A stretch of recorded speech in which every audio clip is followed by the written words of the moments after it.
Sa gabi ng Mayo 8, 2026, tatlong destroyer ng Amerika ang naglalayag sa Strait of Hormuz. Hindi sila naghahanap ng gulo, pero ang gulo naghanap sa kanila. Sa loob ng ilang minuto, daan-daang drone, missile at mabibilis na barko ng Iran sabay-sabay na lumabas mula sa dilim.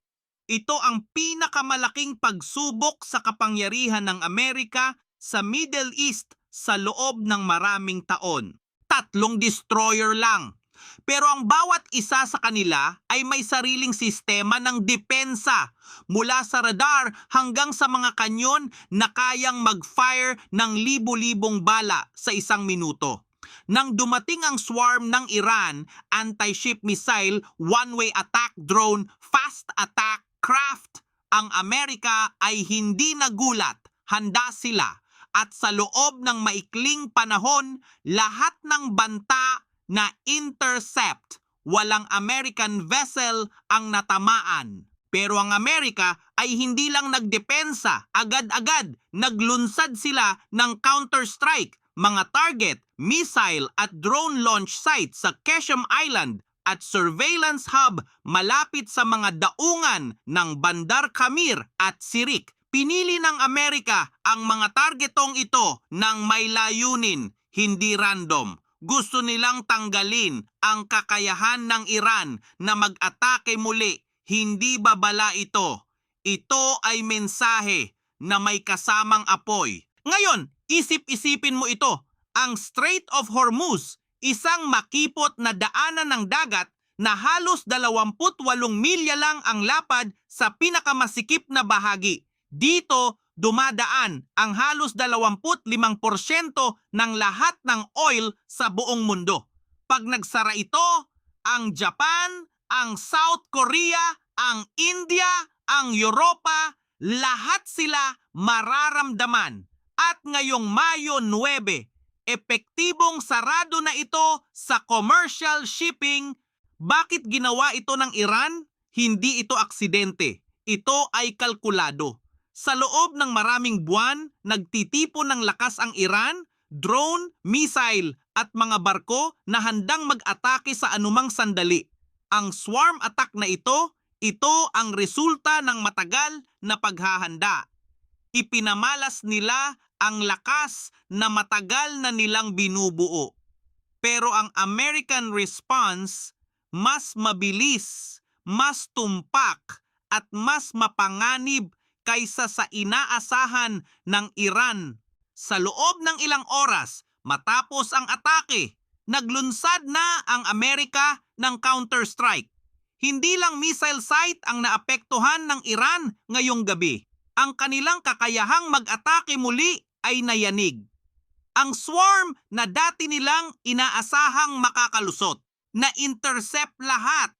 At ang tatlong destroyer lang na ginamit ng Amerika, nagpakita ng isang bagay sa buong mundo. Ang kapangyarihan ng Amerika sa dagat ay hindi lang salita. Pero ang digmaang ito, hindi ito matatapos sa isang gabi. Ang Strait of Hormuz ay nanatiling puno ng peligro. Ang Iran ay nagalit. Ang mga kaibigan nila, Russia, China, nanonood. At ang tanong na itinatanong ng buong mundo ngayon ay hanggang kailan mananatiling sarado ang strait? Ilang linggo, ilang buwan, at kung matagal, sino ang mabibiktima? Huwag kang mag-alala, sasagutin natin yan mamaya. Pero muna, lumipat tayo sa Pilipinas. Noong Mayo 6, 2026, sa loob ng balikatan exercises, may nangyaring hindi pa nakita sa kasaysayan ng militar. Sa unang pagkakataon, ang Japan Ground Self-Defense Force ay nag-fire ng Type 88 surface-to-ship missile sa labas ng Japanese territory.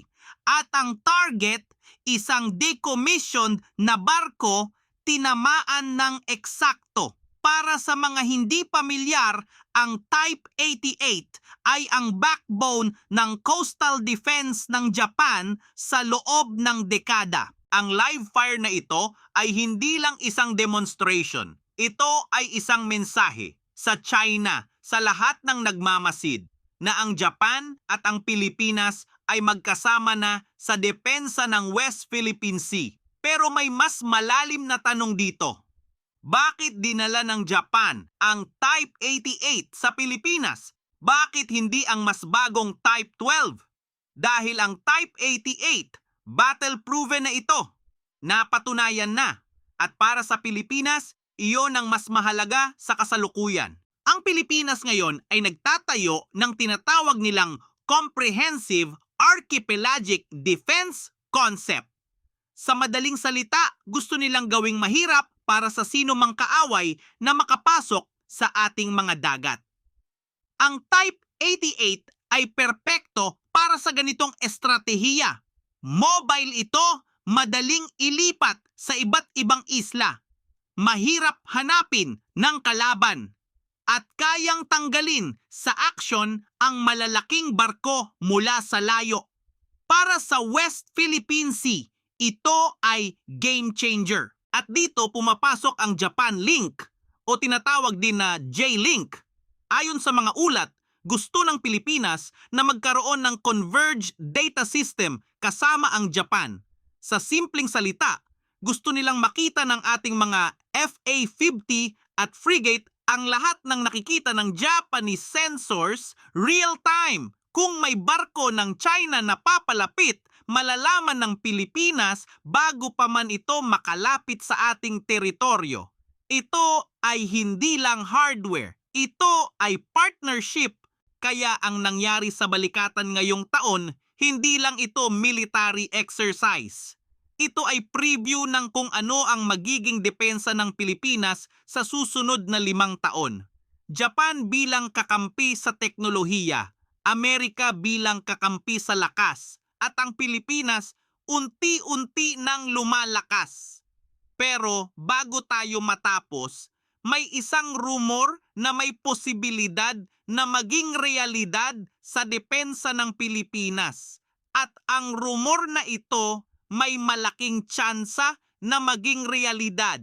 Rumor alert. Hindi ito opisyal. Ito ay rumor mula sa defense circles. Pero kung totoo, malaking bagay ito para sa Philippine Navy. Ayon sa mga nagpapalutang na balita, ang Pilipinas ay hindi lang naghahanap ng mga Abukuma-class destroyer escort mula sa Japan. Sa likod ng mga opisyal na pag-uusap, may tinatawag na second tier na target ang ating Department of National Defense. At ang target na iyon, ang Asagiri-class destroyer. Para sa mga hindi pamilyar, ang Asagiri-class ay ibang klase kaysa sa Abukuma. Ang Abukuma ay destroyer escort, mas maliit, mas magaan. Ang Asagiri ay tunay na destroyer. Halos 4,000 siyam na daan na tonelada ang bigat. May helicopter hangar. May mas advanced na sistema ng armas. At ayon sa mga nagpapalutang na rumor, gusto ng Philippine Navy nang hindi bababa sa 2 unit ng Asagiri bilang dagdag sa 6 na Abukuma. Uulitin ko, rumor pa ito, hindi pa opisyal. Ang magandang balita sa loob ng rumor na ito, ilang Asagiri unit tulad ng J, S Asagiri at J, S Yamagiri ay na-convert na bilang training ships ng Japan. Sa madaling salita, hindi sila nasaid sa labanan. Maayos ang kondisyon. At ayon pa sa rumor mill, baka payagan ng Japan ang Pilipinas na i-upgrade ang mga barkong ito. Palitan ang lumang sistema ng armas ng mas bago. Posibleng Korean o European contractor ang gagawa. Rumor pa rin ito. Wala pang opisyal na kumpirmasyon. Kung maniniwala tayo sa mga nagpapalutang na balita, ang timeline ay ganito. Sa bandang tag-araw hanggang taglagas ng 2026, baka bisitahin ng Philippine Navy ang Japan para suriin ang mga barko. Sa kalagitnaan ng 2027, posibleng formal na kasunduan. At sa pagitan ng 2028 at 2029, baka dumating na ang unang Asagiri sa ating mga karagatan. Pero paulit-ulit, rumor ito. Hindi ito opisyal, na balita. At tungkol sa tanong kanina, sino ang mabibiktima kapag tumagal ang krisis sa Hormuz? Ang sagot, buong mundo. Tataas ang presyo ng oil, maapektuhan ang shipping, at maraming bansa sa Asia, kabilang ang Pilipinas, ang makakaramdam ng epekto. At hanggang ngayon, walang nakakaalam kung gaano katagal mananatiling mapanganib ang Strait of Hormuz. Kaya habang may bakbakan sa Middle East, maraming bansa ang naghahanda na ngayon at isa na rito ang Pilipinas. Habang nagbabago ang mundo, unti-unti ring nagbabago ang ating depensa. At sa unang pagkakataon sa loob ng maraming taon, mukhang hindi na nagpapahuli ang Pilipinas. Mag-like at mag-subscribe at panoorin ang mga video na nasa screen ngayon.